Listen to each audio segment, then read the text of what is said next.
Yes, a social care co-op is a different type of cooperative. Most cooperatives historically have been owned by one category of group or another. So, for example, farmer cooperatives is a single category of ownership of a cooperative service. Consumer co-ops, like the co-op shops that people know, are owned by consumer members.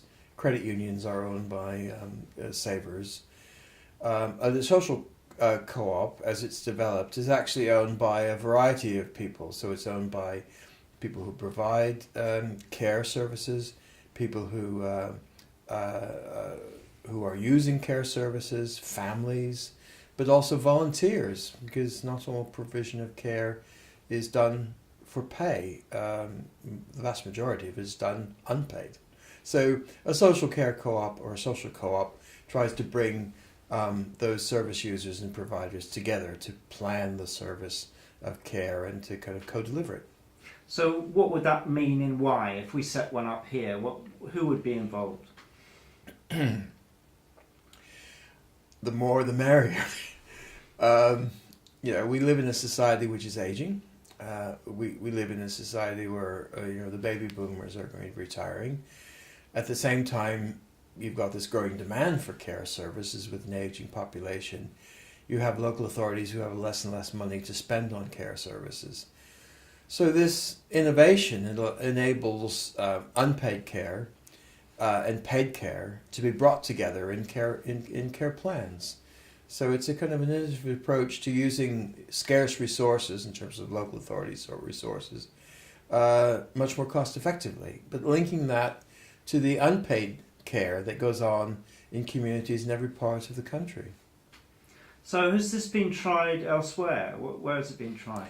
Yeah, the model has been developed in other parts of Europe really since the late 1970s, particularly in Italy, where it's been very successful and now is pretty ubiquitous across Italy, providing services for healthcare, social care, creating jobs for people who are coming out of prison, creating jobs for homeless people who are recovering from addiction.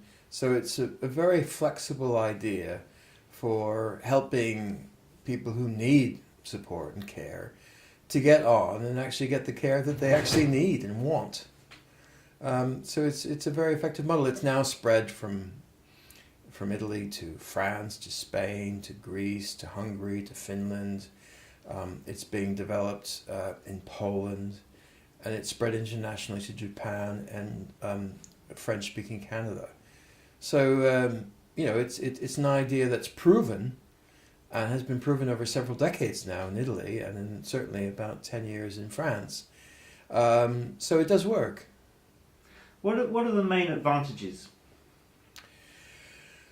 I think the key thing is that it's a model that gives democracy to people who are providing care as staff, because it's cooperatively owned business. It also gives democracy to people who are needing care, who have a vote in the co-op and can be involved in developing the services with the providers of service. It also gives a vote and a voice to volunteers and to families.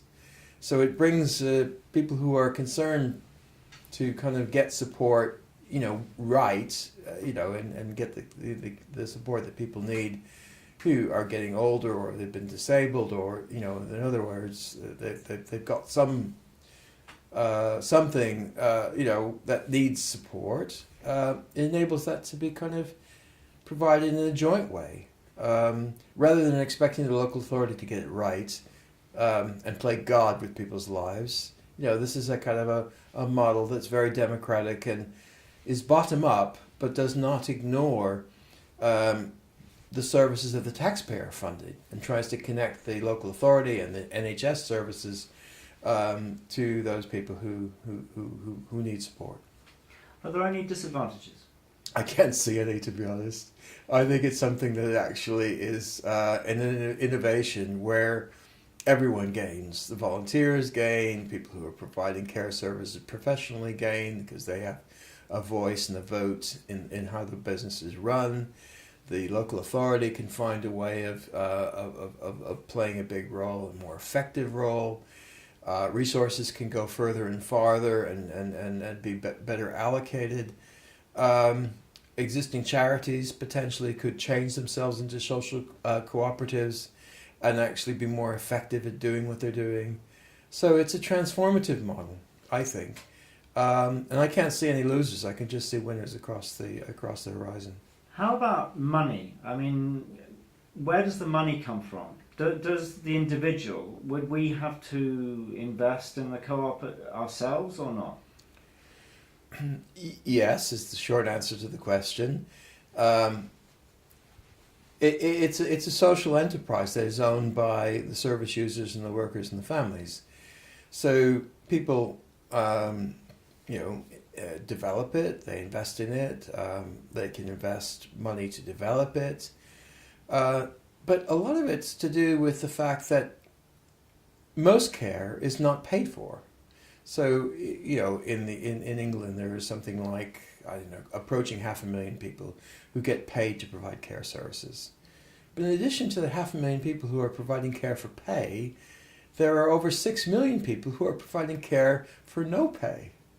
And to unite the kind of, if you like, the volunteers, the friends, the neighbors, the family members, other providers who are looking after, their family members or people in the community with no pay, with the people who get paid, you have a kind of a collaborative approach to care that the cooperative manages and harnesses. So it's actually, a much more kind of rounded, kind of, integrated, joined up approach to provisioning.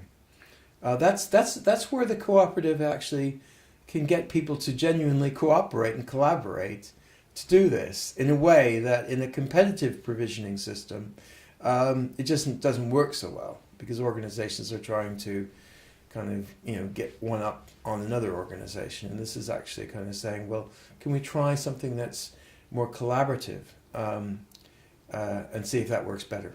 And in Italy and these other countries, they're finding that it actually does. So it's become a huge provider in Italy. You've talked about other examples of places where they have been introduced. I mean, how long do they take to set up? I mean, if we were to set one up here in the village, how long would it take to actually get one off the ground, do you think? I think to start a new one up from scratch will take a lot of planning and thought, and you're already onto that, and I think the plans that I've seen in Y are very good. Work I've been doing in Wales, where I live, to try to advance the model, we found that existing organisations who are social enterprise and charities are finding the model very attractive and appealing, and so the possibility of those organisations converting themselves into social cooperatives would enable the development of the system overall for different needs to be advanced faster.